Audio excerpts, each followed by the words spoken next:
এই গল্পটি এক বোন পাঠিয়েছেন। এটা তার ব্যক্তিগত গল্প। সে তার নাম গোপন রাখতে চায়। এই গল্পটি শুনে তোমার গা শিউরে উঠবে। এটা 1995 সালের গল্প, যখন মোবাইল ফোন ছিল না এবং একে অপরের সাথে ব্যক্তিগতভাবে কথা বলার জন্য হয় চিঠি ব্যবহার করা হতো অথবা বন্ধুদের সাথে কথা বলা হতো, এবং যদি না থাকে তাহলে এমন ম্যাগাজিন থাকত যেখানে প্রেমের গল্প লেখা হতো এবং ছবি দেখানো হতো। অন্য ব্যক্তি কথা অনুসারে প্রতিক্রিয়া জানাত। আমারও সুহাগর্ত সম্পর্কে অনেক ভয় ছিল, কারণ আমার ছোট বন্ধুর বিয়ে আমার আগেই হয়েছিল এবং সে আমাকে তার সুহাগর্ত সম্পর্কে যা বলেছিল আমি ভয় পেয়েছিলাম। এরপর সে আমাকে যে ম্যাগাজিন দিয়েছে তা পড়ার এবং দেখার পর আমার মাথা ঘুরছিল। আমার গল্পটি সেদিন থেকেই শুরু হয়েছিল। এখন আমি বিয়ের রাতকে খুব ভয় পাচ্ছি।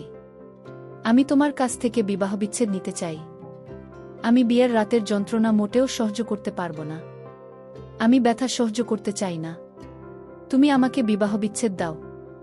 তারপর সত্যেন্দ্র আমাকে বলতে শুরু করলেন, তুমি এত ঘাবড়ে যাচ্ছ কেন? দিব্যা, কিছুই হবে না। আমি তোমাকে একটুও ব্যথা দেব না। এই বলে সে আমার ব্লাউজ ছিঁড়ে 2 ভাগ করে দিল। আমার খুব ভয় লাগছে। আমার মনে হচ্ছিল আমি এখনই কাঁদব। আমার কণ্ঠে আমার উদ্বেগ স্পষ্ট ছিল। আমি দ্বিধাগ্রস্ত ছিলাম। আমার কি হবে তা আমি জানতাম না। আমার বিয়ে হয়ে গেছে, কিন্তু বিদায়ের কথা শুনে খুব ভয় পেয়েছিলাম। রিয়া, আমি এটা সহ্য করতে পারব না। শুনেছি বিয়ের রাতে স্বামীর সাথে এইসব কথা বলতে আমার খুব ভয় লাগে। বিয়ের রাতের কথা আমি অনেক শুনেছিলাম। বিয়ের রাতে স্বামী তার স্ত্রীর কাছে আসার সাথে সাথে স্ত্রী তার মুখ দেখে তার ব্যথা সহ্য করা খুব কঠিন হয়ে পড়ে। এতটাই যে আমি তা সহ্য করতে পারছি না। তুমি জানো, যদি আমাকে একটু মারধর করা হয় আমি কাঁদতে শুরু করি এবং আমার স্বামী আমার মধ্যে সম্পূর্ণরূপে ডুবে যায়। যখন থেকে আমি তোমার বিয়ের গল্প শুনেছি তখন থেকেই এটা ভাবতে ভাবতে আমার গা শিউরে ওঠে। আমি এইসব নিয়ে খুব ভয় পাই এবং তুমি জানো, আমি একটি গল্প পড়েছিলাম। আমাদের বিয়ের প্রথম রাতে আমার স্বামী মেয়েটির সাথে তার সুহাগরত উদযাপন করেছিল এবং তাকে হাসপাতালে পাঠিয়েছিল। পরের দিন সকালে মেয়েটি এত রক্তক্ষরণ করেছিল যে সে মারা গেছে। তারপর থেকে আমি দম বন্ধ হয়ে যাচ্ছি। আর তুমি জানো, শতানদারও খুব রাগী মানুষ। যদি আমি তাকে অস্বীকার করি তাহলে সে আমাকে কিছুতেই ছেড়ে যাবে না এবং তার অধিকার কেড়ে নেবে। যদি সে আমার অস্বীকৃতিতে আমাকে তালাক দেয় তাহলে আমার কি হবে? আর বিয়ের পর তার ভালোবাসা সহ্য করার পরেও আমি হাসপাতালে পৌঁছেছিলাম এবং সকাল নাগাদ আমিও মারা গেলাম। তাই আমি এই কথা বলার সাথে সাথেই আমার জিভ কাঁপতে শুরু করল। আমার চোখ থেকে জল ঝরতে লাগল। আমার চোখে রক্তের অশ্রু ভেসে উঠল। আমি এখন বিবাহ শব্দটিকে ঘৃণা করতে লাগলাম। আমি এই কথা বলার পর রিয়া আমার কাছে এলো। তারপর সে মৃদুস্বরে বলতে শুরু করল, দিব্যা, এটাই পৃথিবীর রীতি। বিয়ের রাতে প্রতিটি মেয়েকে এইসব সহ্য করতে হয়। তুমি এ থেকে পালাতে পারো না। বিয়ে এমন একটি বন্ধন যা একজন পুরুষের শরীরকে ধ্বংস করে দেয় এবং একজন পুরুষের স্বভাব তার স্ত্রীর সাথে তার ইচ্ছা পূরণ করা। যদি তুমি তাকে থামানোর চেষ্টা করো তাহলে পুরুষের সাথে এটা খুবই অন্যায় হবে এবং ঈশ্বরের চোখে এটা পাপ হবে। প্রতিটি পুরুষই তার মনে একটাই ইচ্ছা নিয়ে বিয়ে করে এবং সে তার স্ত্রীর সাথে সেই ইচ্ছা পূরণ করে, এবং বিয়ের পরেও যদি তুমি তাকে এই সব করতে বাধা দাও তাহলে এটা পুরুষের প্রতি খুবই অন্যায় হবে। তারপর হঠাৎ আমি মাথা নাড়লাম। না রিয়া, না, আমি এইসব সহ্য করতে পারবো না। এইসব ভাবতে ভাবতে আমার শরীর থেকে প্রাণ বেরিয়ে যাচ্ছিল। তাহলে আমি কিভাবে তার কাছে যাব? যখন সে আমার কাছে আসবে, আমাকে স্পর্শ করবে, আমাকে চুমু দেবে, সে আমার শরীরে হাত দেবে, আমি এসব সহ্য করতে পারছি না। আমি ইতিমধ্যেই মারা যাচ্ছি আর তুমি এত সহজে এসব বলছো। আমি এই ধরনের কোনো মজা এবং ভালোবাসা চাই না। আমি বিয়ের মতো সম্পর্কে বিশ্বাস করি না। তুমি নিজেই ভাবো রিয়া, কে জানে সে আমার সাথে কি করবে। সে খুব নিরীহ ছিল। সে তার বন্ধুর সাথে তার কষ্ট ভাগ করে নেওয়ার চেষ্টা করছিল। আবার রিয়া দিব্যাকে বলতে শুরু করল, চিন্তা করো না, সবাইকে এইসব সহ্য করতে হয়। আমিও এইসবের মধ্য দিয়ে গেছি। তুমি একা নও যে এইসব সহ্য করতে এত ভয় পাও। আমার সাথেও একই ঘটনা ঘটেছে। আমিও কষ্টে ছিলাম, কিন্তু আমি সব সহ্য করেছি। কারণ আমি যদি আমার স্বামীকে এইসব করতে অস্বীকৃতি জানাতাম তাহলে আমাদের সম্পর্ক দুর্বল হয়ে যেত। আমরা যদি আমাদের স্বামীদের এইসব করতে অস্বীকৃতি জানাতাম তাহলে পুরুষরা বাইরের দিকে তাকাতে শুরু করে। তারা অন্য মহিলাদের প্রতি আগ্রহ দেখাতে শুরু করে এবং এটিও ভুল। এটিও পাপ। প্রতিটি মহিলাকে এটি সহ্য করতে হবে। আপনি কখনই এটি থেকে পালাতে পারবেন না। আজ না হলে আগামীকাল আমাদের এই সব সহ্য করতে হবে। আর তুমি জানো যে যদি কোনো নারী এই সব ভালোভাবে বুঝতে শুরু করে তাহলে সেও এই সব পছন্দ করতে শুরু করে। তাই আমি যা বলছি তা বোঝার চেষ্টা করো। যদি তুমি এভাবে ভয় পেতে থাকো তাহলে তোমার সম্পর্ক শূন্য হয়ে যাবে। তাহলে তোমার স্বামী সত্যেন্দ্র তোমার কাছ থেকে পালিয়ে যেতে শুরু করবে। কারণ তুমি তোমার স্বামীর ভালোবাসা থেকে নিজেকে দূরে সরিয়ে রাখছ। রিয়ার কাছ থেকে এইসব কথা শুনে আমি কাঁদতে শুরু করলাম। আমার কণ্ঠস্বর কাঁপতে লাগল। না, এটা আমার প্রতি অবিচার হবে। আমি এভাবে আপস করতে পারি না। আমি কেন এইসব সহ্য করব? সে আমাকে কিভাবে স্পর্শ করবে? সে আমার কাছে আসবে। সে আমার শরীর স্পর্শ করবে। ঠিক আছে, আমি একমত যে সে আমার স্বামী। কিন্তু শরীর আমার। এতে আমার ইচ্ছা কোথায়? তারপর আমি একটা দীর্ঘ নিঃশ্বাস ফেললাম। দিব্যা, তোমার ইচ্ছামতো এসব হবে না। এটাই জীবনের ব্যবস্থা। এটা এরকম। আর কেউ এটা পরিবর্তন করতে পারে না। আমাদের মেয়েদের শুধু একটু মাথা নত করতে হয়। আমাদের একটু ব্যথা সহ্য করতে হয়। আমাদের একটু অস্বস্তি সহ্য করতে হয়। এবং তারপর ধীরে ধীরে সবকিছু ঠিক হয়ে যায়। যদি তুমি অস্বীকার করো তাহলে তোমার সম্পর্ক নষ্ট হয়ে যেতে পারে। কিন্তু তোমার এমন ভুল করা উচিত নয়। দেখো, তোমার বাবা মাও বৃদ্ধ হয়ে গেছে। আর কতদিন তাদের মাথায় মাথা রেখে বসে থাকবে? এই পৃথিবীর রীতিনীতির বিরুদ্ধে লড়াই করার সাহসও তোমার নেই। আমাকে ছাড়া তুমি কলেজের গেটেও যাও না। তাহলে তুমি একা কিভাবে জীবন কাটাবে? তবুও রিয়ার কথার কিছুই বুঝতে পারছিলাম না। আমি ভয় পেয়ে গিয়ে মুখ দুটো হাতে লুকিয়ে ফেললাম। এই রিয়া, আমি সহ্য করতে পারব না। আমি ভেঙে পড়ব। আমার প্রাণ আমার শরীর ছাড়িয়ে যাচ্ছে। আমার আত্মা কাঁপছে। আমি মরে যাব রিয়া। আমার এত সাহস নেই। যখন সে আমার কাছে আসে, আমাকে স্পর্শ করে, আমি ভেতর থেকে মরে যেতাম। আসলে আমি শুধু একটা জিনিসেই আটকে ছিলাম। আমার বন্ধু রিয়া ছিল একজন বিবাহিত মেয়ে। তার বাবা মা অষ্টম শ্রেণীর পর তার বিয়ে দিয়ে দিয়েছিলেন। এখন সে গর্ভবতী ছিল, কিন্তু সে আমার সবচেয়ে ভালো বন্ধু ছিল। সে আমাকে কিছুতেই বুঝতে পারছিল না। ঘরে এখন নীরবতা। সেই নীরব ঘরে আমার কান্না প্রতিধ্বনিত হচ্ছিল। তারপর রিয়া আমাকে বলতে শুরু করল, দিব্যা, যদি তুমি এই সব সহ্য করতে না পারো তাহলে তোমার সম্পর্ক নষ্ট হয়ে যাবে এবং আর টিকবে না। এই বলে সে তার বাড়িতে চলে গেল। কিন্তু আমি তার কথায় খুব ভয় পেয়ে গেলাম। আমাকে আরও ভয় দেখানোর পর সে চলে গেল। আমি এখন বিছানার কিনারায় পিঠ দিয়ে সম্পূর্ণ চুপ করে বসেছিলাম এবং ঘরের সম্পূর্ণ নীরবতা। তারপর দেয়ালের ঘড়িটি টিকটিক শব্দ করছিল। তারপর আমি আমার বন্ধুর দেওয়া ম্যাগাজিনটি বের করলাম, যেখানে সে বলেছিল যে তুমি যদি এই ম্যাগাজিনটি দেখো তাহলে তুমি সবকিছু বুঝতে পারবে। এই সব ঘটনা 1995 সালে ঘটেছিল, যখন মোবাইল ফোন ছিল না। বন্ধুরা বা ভাবিরা আমাকে এই সব বলত। আমার হৃদয় খুব নার্ভাস ছিল। কারো কাছ থেকে শোনা আর তোমার সাথে ঘটে যাওয়ার মধ্যে আকাশ পাতাল তফাত। মানুষ আগে কথা বলতো কিন্তু অর্ধেক লুকিয়ে রাখত। আমার বন্ধু আমাকে একটা ম্যাগাজিন দিয়েছিল যা দেখতে একটা ডায়েরির মতো ছিল। কেউ যদি এটা দেখত তাহলে ভাবত এটা একটা ডায়েরি। যখন আমি সেই ম্যাগাজিনটা বের করেছিলাম তখন আমি হতবাক হয়ে গিয়েছিলাম। আমি বুঝতেও পারছিলাম না এটা কি।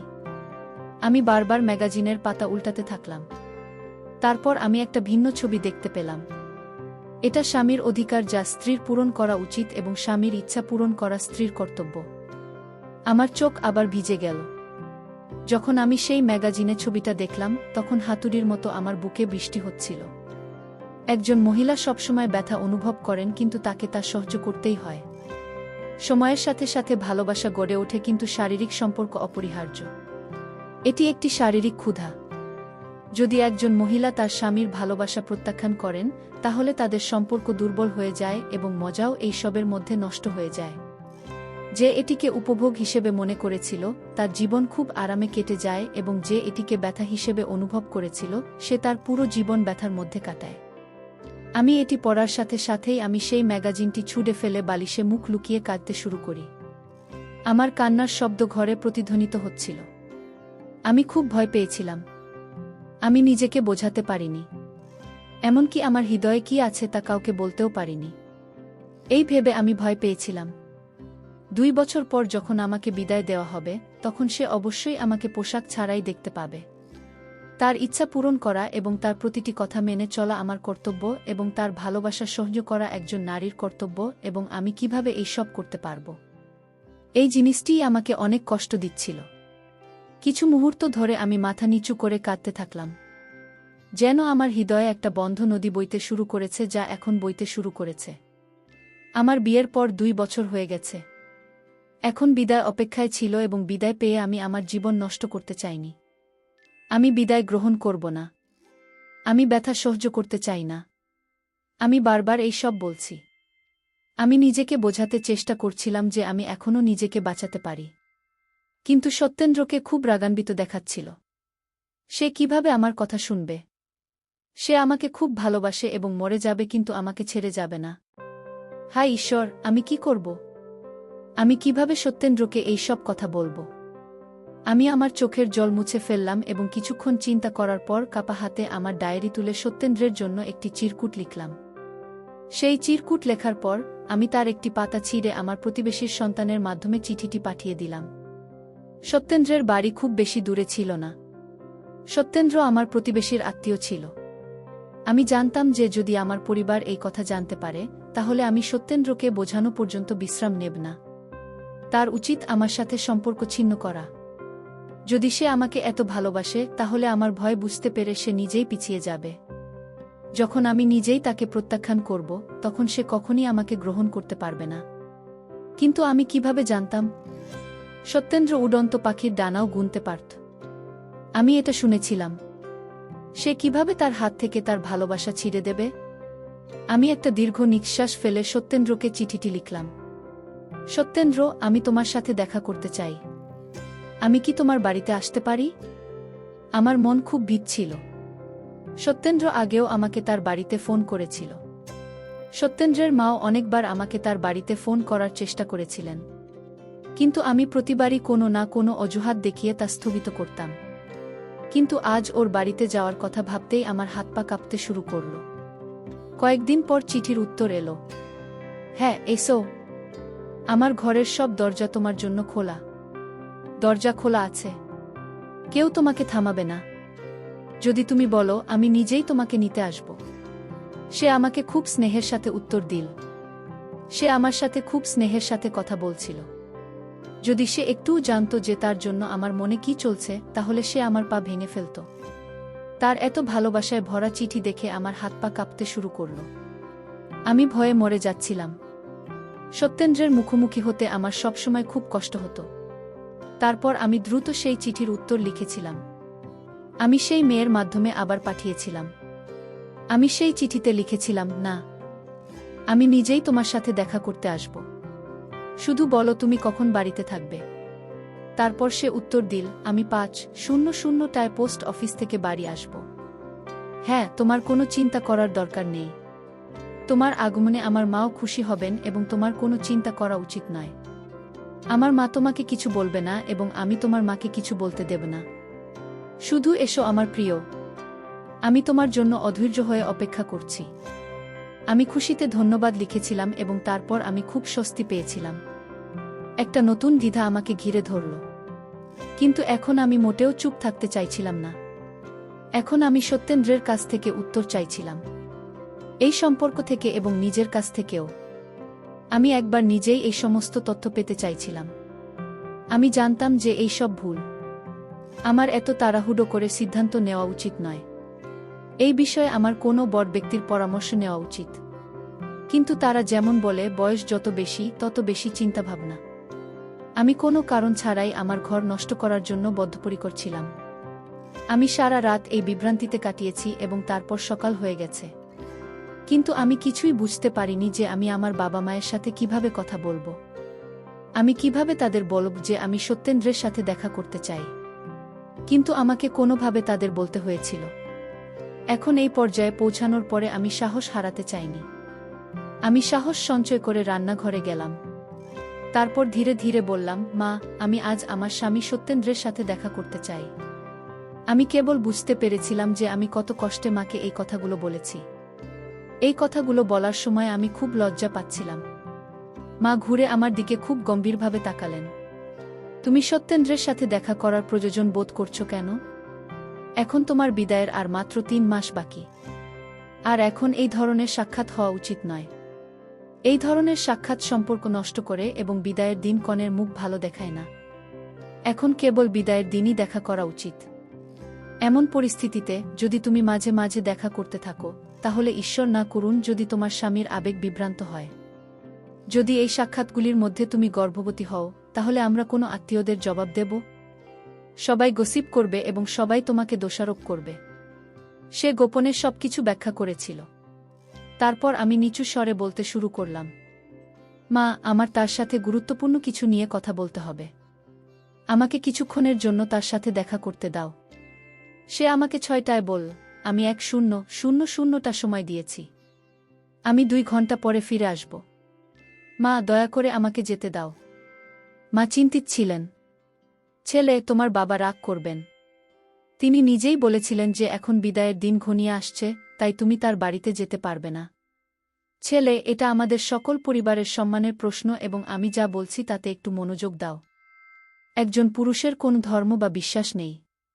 তুমি তার জন্য পবিত্র এবং সে তোমার স্বামী। যদি সে বিভ্রান্ত হয়, তাহলে সে এখনই বিয়ের রাতে যা ঘটবে তাই করবে এবং বিদায়ের 3 মাস আগে আমি এমন কোনো কথা শুনতে চাই না। এখন সে খোলাখুলি কথা বলেছে এবং আমার জেদের সামনে সে সবসময় বাধ্য হয়েছে। কিন্তু আজ আমি বাধ্য হতে চাইনি। কিন্তু সে কিভাবে জানবে যে তার মেয়ে এই বিষয়টি শেষ করতে চলেছে? আমি ভয়ে পিছু হটলাম। সে তার কোনো অস্বীকৃতি শুনতে প্রস্তুত ছিল না। এবং সে যে ধরনের কথা বলছিল তা আমার রক্ত চেপে ধরা ছাড়া আর কিছুই ছিল না। সে এক মুহূর্ত চুপ করে রইল, চোখ বন্ধ করে সাহসের সাথে আবার এগিয়ে গেল। মা, আমি শুধু একবার যেতে চাই।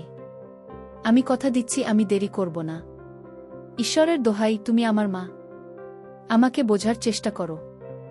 আমার হৃদয়ে অনেক সমস্যা। আমি নিজেকে নিয়ে খুব চিন্তিত। সে আমার জীবনের অংশ হতে চলেছে। আমি তাকে কিছু জিজ্ঞাসা করতে চাই, আমি কিছু শুনতে চাই। আমি খালি হৃদয় নিয়ে এই সম্পর্কে যেতে পারি না। সে আমার দিকে তাকাল। আমার চোখ ভিজে গেল। আমি আমার মুখে অনেক উদ্বেগ দেখতে পেলাম। আমি একটু চিন্তিত ছিলাম। তুমি কিসের জন্য চিন্তিত? একদিন সব মেয়েদের চলে যেতে হবে। তাহলে চিন্তার কি আছে? মা, দয়া করে আমাকে বলো যে আমি যেতে চাই। ঈশ্বরের দোহাই, আমি এখনই তোমাকে কিছু বলতে পারছি না। কিন্তু তার সাথে দেখা করা আমার জন্য খুবই গুরুত্বপূর্ণ। তুমি যদি আমাকে সুখী রাখতে চাও, তাহলে আজই আমাকে যেতে দাও এবং বাবারও যত্ন নিও।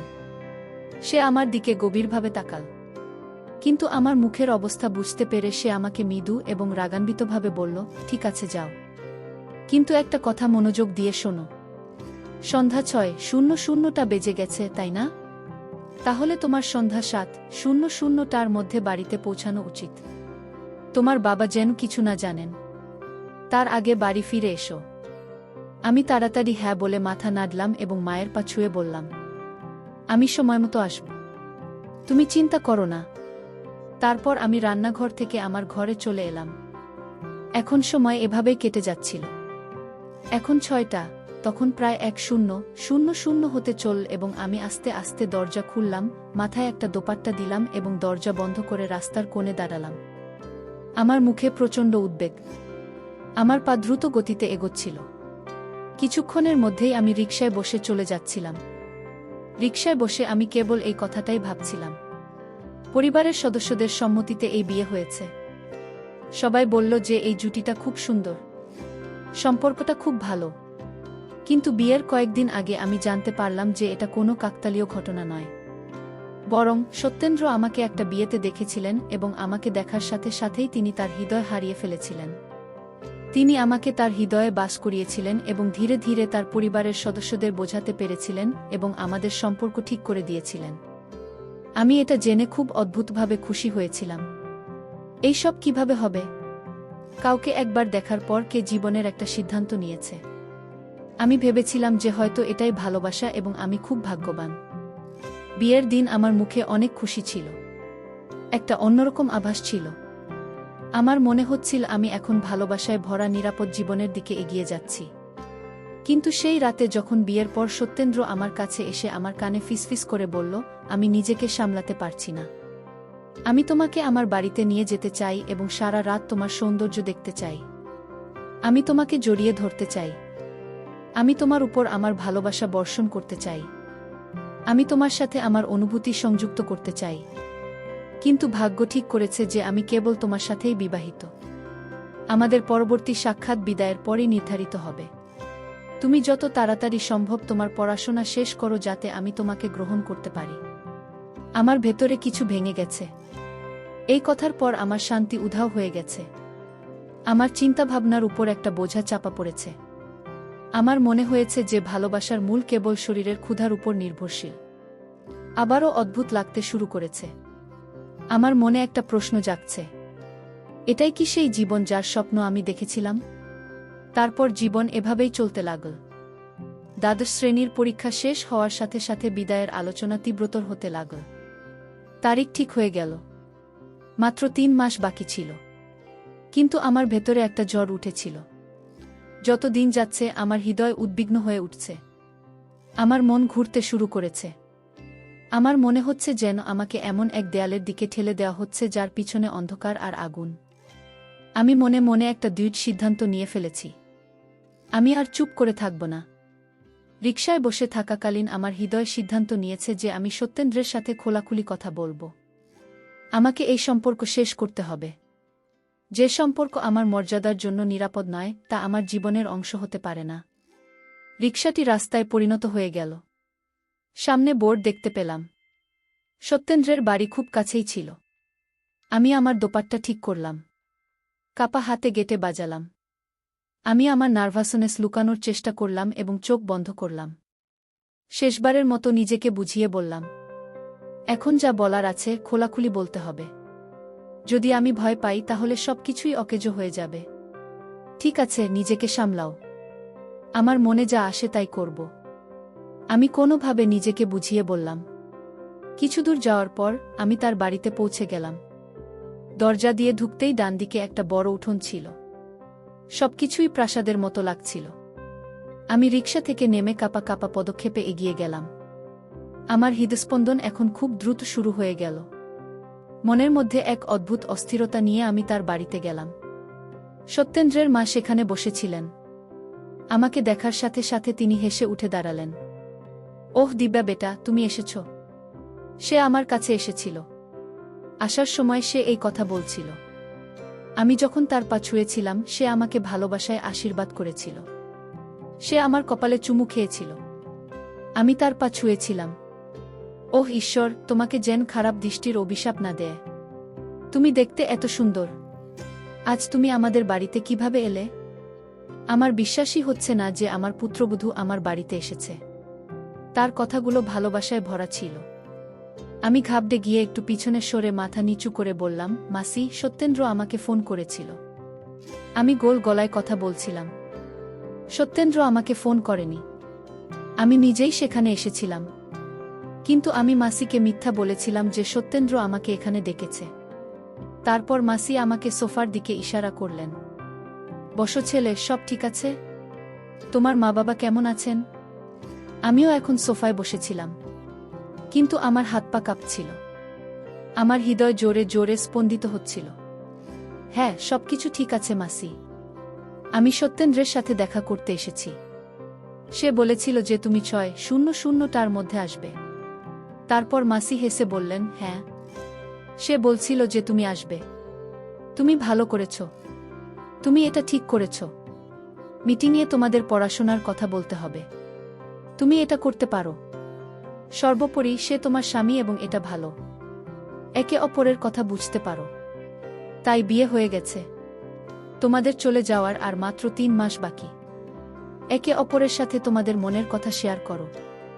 একে অপরকে বুঝিয়ে বলো। আমি চোখ নামিয়ে না করে মাথা নাড়লাম। একে অপরকে বুঝিয়ে বলো। এই কথা শুনে আমি বিভ্রান্ত হয়ে গেলাম। আজ যা শেষ করতে যাচ্ছিলাম, এগুলো কি হৃদয়ের কথা নাকি ঝড় যা সবকিছু বদলে দিতে পারে? তারপর মাসি মৃদুস্বরে বললেন, চলো তাহলে যাই। সে তোমার জন্য অপেক্ষা করছে। সে তার ঘরে আছে। তুমি যাও, আমি তোমার জন্য কিছু পাঠাবো। এবার আমি ধীরে ধীরে উঠে দাঁড়িয়ে আমার দোপাট্টা ঠিক করে হাতের আর্দ্রতা পরিষ্কার করলাম। ধন্যবাদ মাসি, এই বলে সে সেখান থেকে চলে গেল। সিঁড়ির দিকে হাঁটতে হাঁটতে আমার পা থরথর করছিল। আমার হৃৎপিণ্ড আমার পদক্ষেপের সাথে সাথে দ্রুত স্পন্দিত হচ্ছিল। কিন্তু আজ আমি সিদ্ধান্ত নিয়েছিলাম যে এই সমস্যা সমাধানের পরেই যাব। তারপর আমি সত্যেন্দ্রের ঘরে পৌঁছালাম। আমি কিছুক্ষণ থেমে একটা দীর্ঘ নিঃশ্বাস নিলাম। তারপর দরজায় মৃদু ডাক। সত্যেন্দ্রের আওয়াজ এলো, ভেতরে এসো। তারপর আস্তে আস্তে দরজা খুললাম। ঘরে তাকে দেখতে পেলাম, সাদা শার্ট পরা, অর্ধেক বোতাম খোলা, পরে সে খুব সুন্দর দেখাচ্ছে।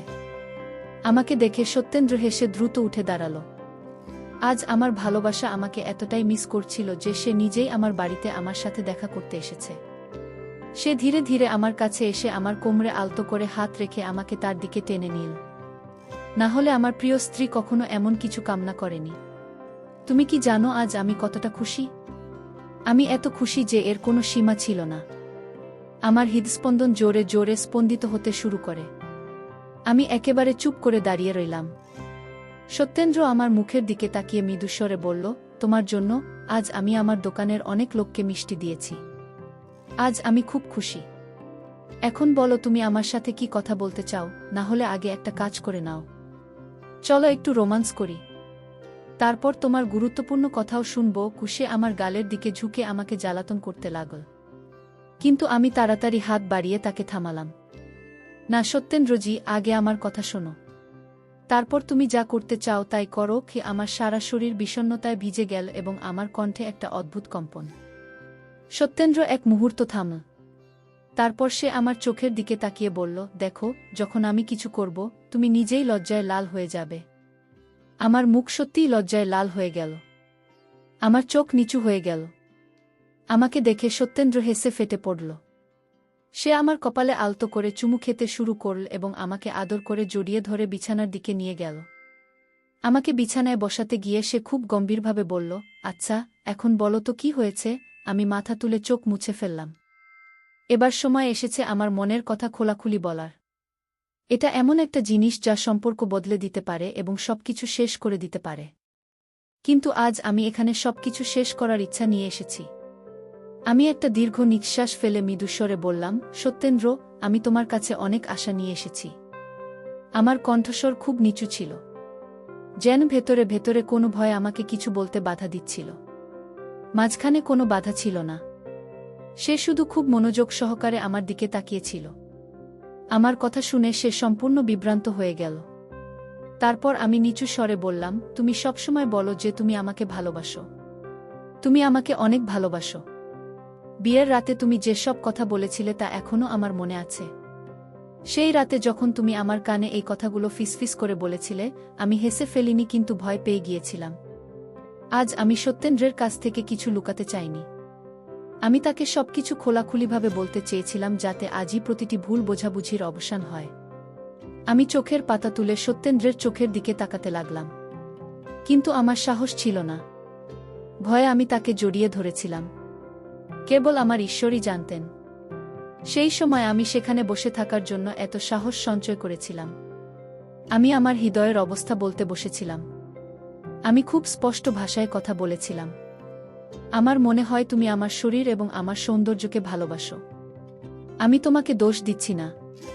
এই মুহূর্তে আমি শুধু আমার অবস্থা বলছি।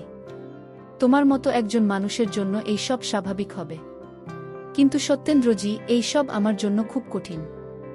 আমি সবকিছু খোলাখুলিভাবে বলতে চেয়েছিলাম। আজ আমি কিছু লুকাতে চাইনি। সত্যেন্দ্র একেবারে চুপচাপ বসে আমার দিকে তাকিয়েছিল। তার ঠোঁটে একটা ধীর হাসি, কিন্তু তার চোখে একটা গভীর গম্ভীরতা নেমে এসেছিল।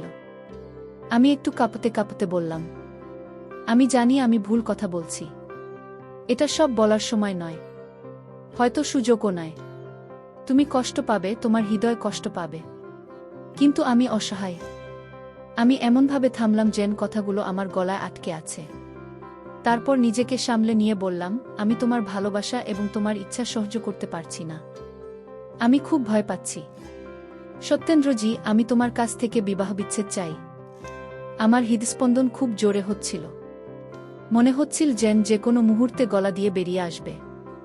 আমার কণ্ঠস্বর ভারী হয়ে উঠল, কিন্তু চোখে জল ছিল না।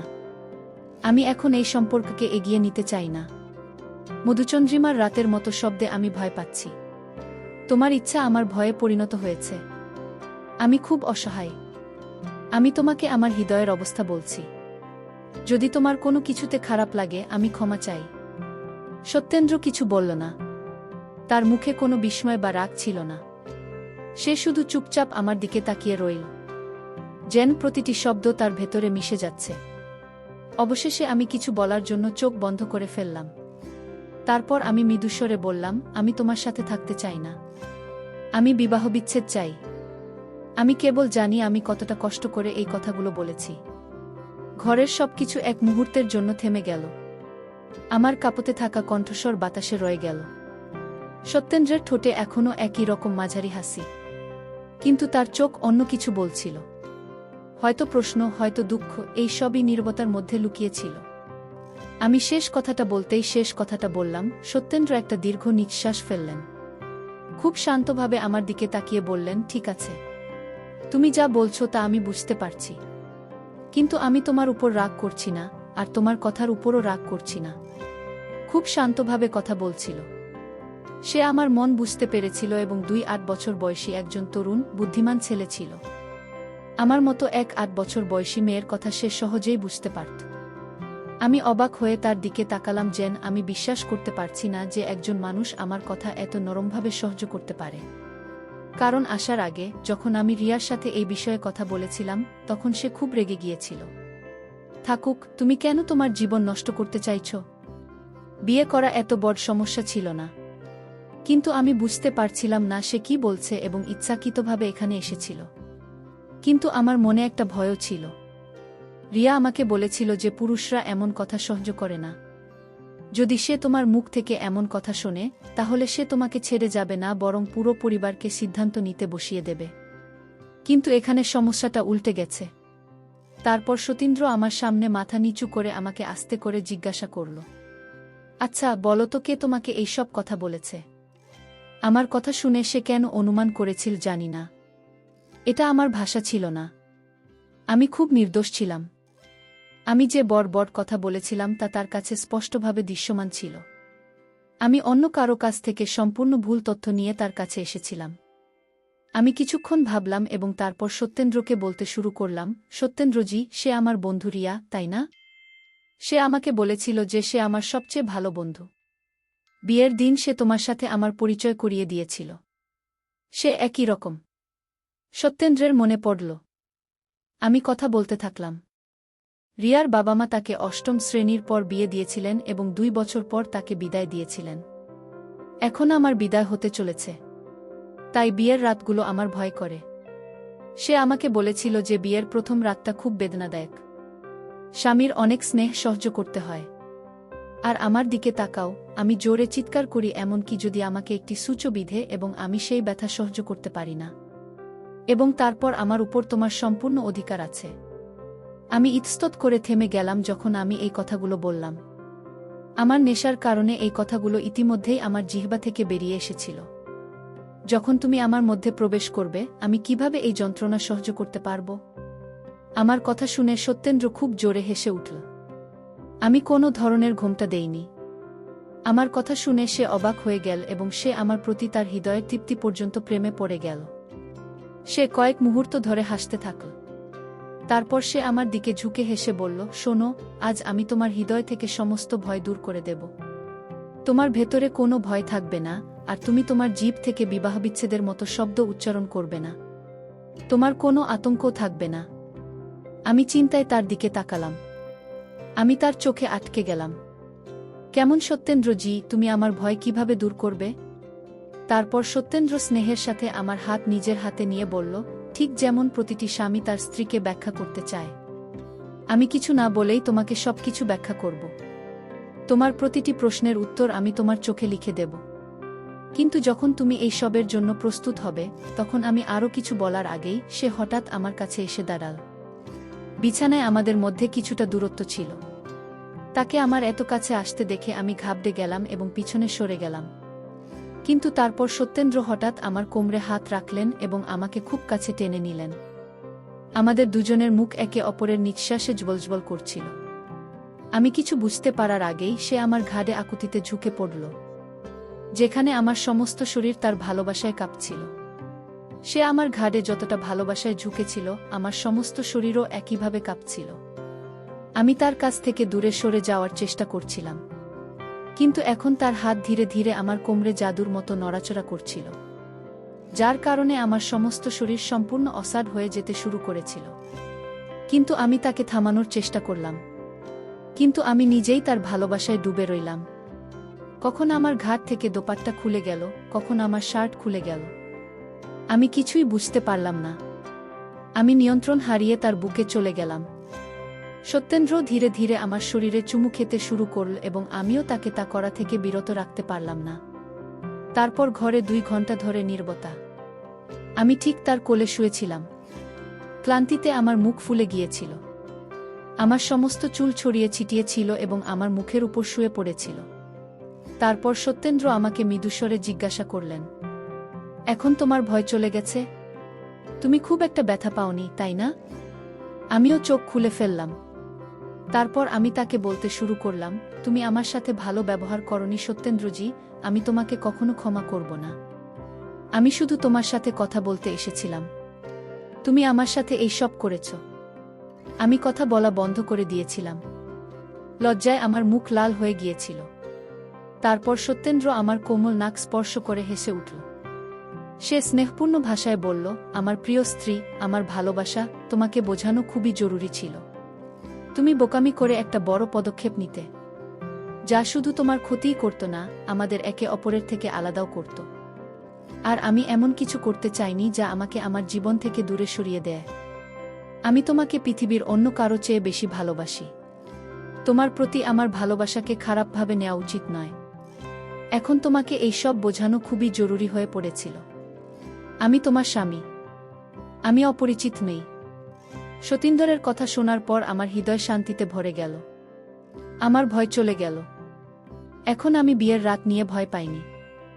এখন আমি খুব ভালো করে বুঝতে পেরেছি যে বিয়ের রাতটা আমি যতটা ভাবছিলাম ততটা ভয়ঙ্কর নয়। সত্যেন্দ্রজি, তুমি সত্যিই আমাকে সবকিছু বুঝিয়ে দিয়েছ। এখন এই সম্পর্কের ব্যাপারে আমার কোনো আপত্তি নেই। কিন্তু এখন আমি আমার মাকে নিয়ে খুব ভয় পাচ্ছি।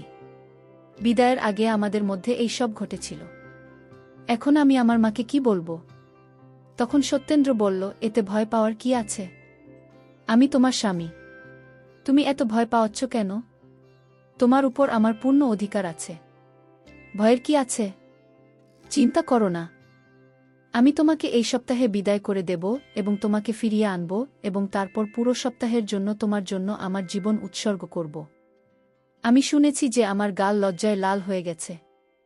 আর তখন সদনা নিজেই আমাকে আমার বাড়িতে নামিয়ে দিতে এসেছিল এবং তারপর বাড়িতে এসে আমার মাকে বলেছিল যে আমি দিবাকে বিদায় করে আগামী সপ্তাহে তাকে নিয়ে যেতে চাই। যদি তোমার অনুমতি থাকে। আমার মা বললেন, ছেলে, তোমার ইচ্ছা কাজ করবে না। এতে বরদের মতামত গুরুত্বপূর্ণ। এখন বররা সিদ্ধান্ত নিয়েছে যে 3 মাস পর তোমার স্ত্রী তোমার সাথে চলে যাবে।